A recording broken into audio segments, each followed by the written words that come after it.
Hey everybody, Tony Bears here again. And in this video I wanted to talk about superheroes' political party affiliation.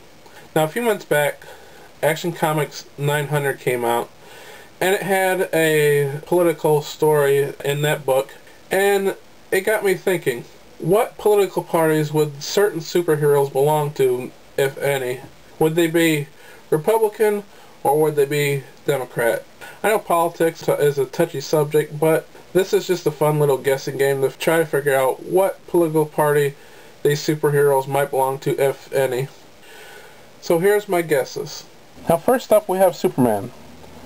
Superman was raised with conservative values on a farm in a small town in the Midwest.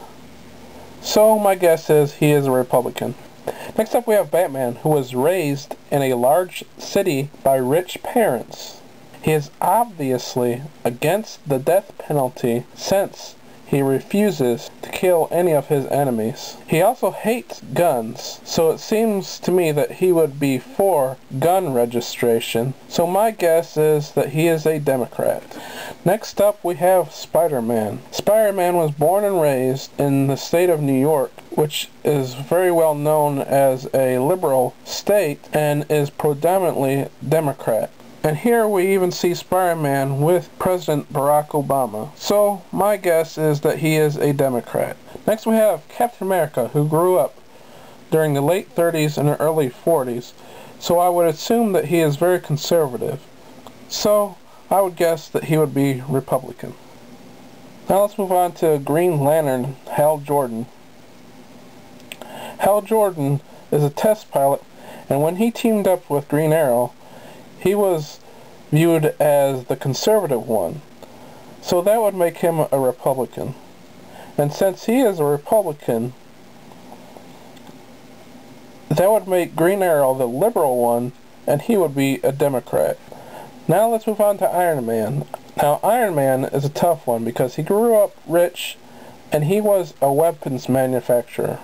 But now he no longer makes weapons.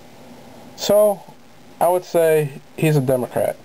Now let's move on to an easy one, the Savage Dragon.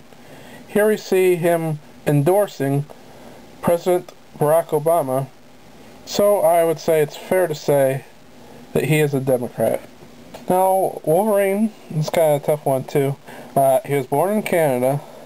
He's very old, so he might be conservative. He is a mutant, which makes him a minority.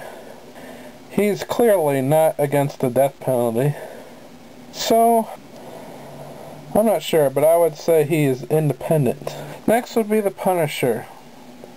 Now the Punisher was in the military. He is obviously pro-guns, and he is obviously for the death penalty.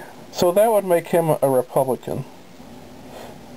Now let's move on to the Professor X. He's a mutant, which makes him a minority, and he's kind of a hippie. I could easily imagine him protesting Vietnam during the 60s.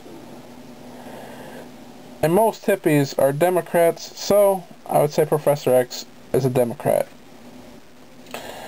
Now let's go on to Nightcrawler. Now Nightcrawler is a Christian with very conservative values. So I would say he is a Republican. Now let's take a look at Shadowcat, Kitty Pryde. Shadowcat is well known to be Jewish. Most Jewish people are Democrats, plus since she is a mutant, that would make her a minority, and most minorities are Democrats, so I would say that Kitty Pryde is a Democrat. Okay, now that was my guesses for superheroes' political party affiliations. Now, I'd like to hear from you. You think I was way off? Do you think I was right on? What other superheroes do you think might be a Democrat or a Republican? I'd like to hear from you. I'm Tony Beers, and I'll see you next time.